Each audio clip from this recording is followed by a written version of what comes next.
না, চাপ নেই, কোনো চাপ নেই। আমার বউয়ের ব্যাপারে প্রশংসা করতে আবার কোনো চাপ নেই। দুজনের মধ্যে কোনো প্রবলেম আছে, আমি আমার মধ্যে। শুভশ্রীকে ডিভোর্স দেওয়ার প্রসঙ্গে মুখ খুললেন রাজ চক্রবর্তী। টলিউডের হাই প্রোফাইল দম্পতি রাজ চক্রবর্তী ও শুভশ্রী গাঙ্গুলির সাজানো সংসারে এবার বড়সড় ফাটল ধরেছে।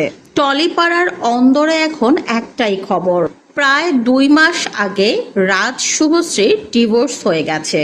বর্তমানে তারা আর একসঙ্গে থাকছেন না এবং তাদের দীর্ঘদিনের মধুর সম্পর্কে এক চরম তিক্ততার তৈরি হয়েছে।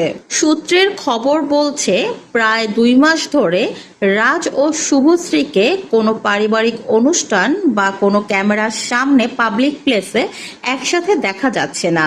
শুভশ্রী তার 2 ছেলে মেয়েকে নিয়ে রাজের বাড়ি ছেড়ে অন্য এক ফ্ল্যাটে গিয়ে উঠেছে।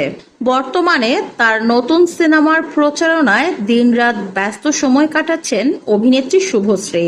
তবে স্ত্রীর ছবির প্রচারণার কোনোখানেই দেখা মিলছে না রাজ চক্রবর্তীর। এমনকি রাজও নাকি তার জীবনে আর শুভশ্রীকে ফিরিয়ে নিতে আগ্রহী নন। হঠাৎ করে কেন এমন ফাটল দেখা দিল এরকম একটি ঘনিষ্ঠ দম্পতির জীবনে? টলিপাড়ার গোপন সূত্র বলছে, দেবের সাথে শুভশ্রীর ঘনিষ্ঠতা বাড়ার কারণেই রাজ শুভশ্রীর সংসারে দেখা দিয়েছে ফাটল। মূলত এখান থেকেই শুরু হয়েছে রাজ শুভশ্রীর মাঝে কলহের সৃষ্টি। দেব শুভশ্রী একসাথে সিনেমা করছে, সে হিসেবে তাদের দেখা সাক্ষাৎ হচ্ছে নিয়মিত, যেটা একেবারেই পছন্দ করছে না রাজ।